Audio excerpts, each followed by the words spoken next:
हमारे संविधान में आर्टिकल 50 डिस्क्रिमिनेशन के अगेंस्ट एक स्ट्रॉन्ग पिलर है। मूल रूप से इस आर्टिकल में 3 क्लॉज थे, बाद में 3 क्लॉज ऐड किए गए। आइए हम जानते हैं हमारे आर्टिकल 15 के सभी 6 क्लॉज के बारे में। हमारे संविधान के आर्टिकल 15 का क्लॉज 1 ये कहता है कि सरकार किसी व्यक्ति के रिलीजन, कास्ट, रेस, सेक्स और प्लेस ऑफ बर्थ के आधार पर भेदभाव नहीं कर सकता है।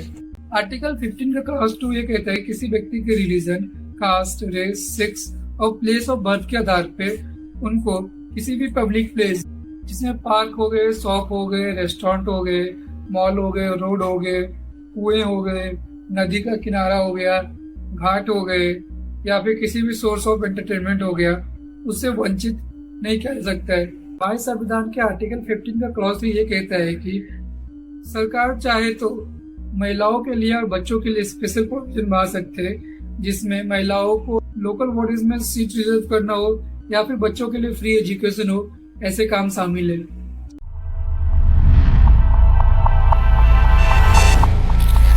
हमारे संविधान के आर्टिकल 15 के क्लॉज 3 में ये कहा गया है कि सरकार किसी भी सोशली और एजुकेशनली बैकवर्ड क्लास के लिए किसी भी तरह का प्रोविजन बना सकती है जिनसे उनका बेटरमेंट हो सके। इसमें चाहे एजुकेशनल इंस्टीट्यूशन में सीट रिजर्व करना हो या फिर पब्लिक एम्प्लॉयमेंट में रिजर्वेशन देना हो।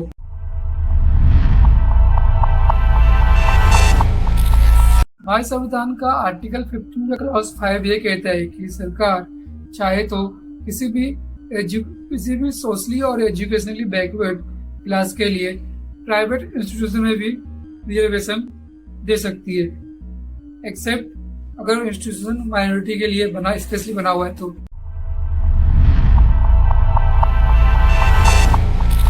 हमारे संविधान के आर्टिकल 15 का क्लॉज 6 ये कहता है कि सरकार को पावर है कि वो किसी भी इकोनॉमिकली बैकवर्ड क्लास के लिए 10% रिजर्वेशन पब्लिक एम्प्लॉयमेंट और एजुकेशनल इंस्टीट्यूशन में ला सकती है।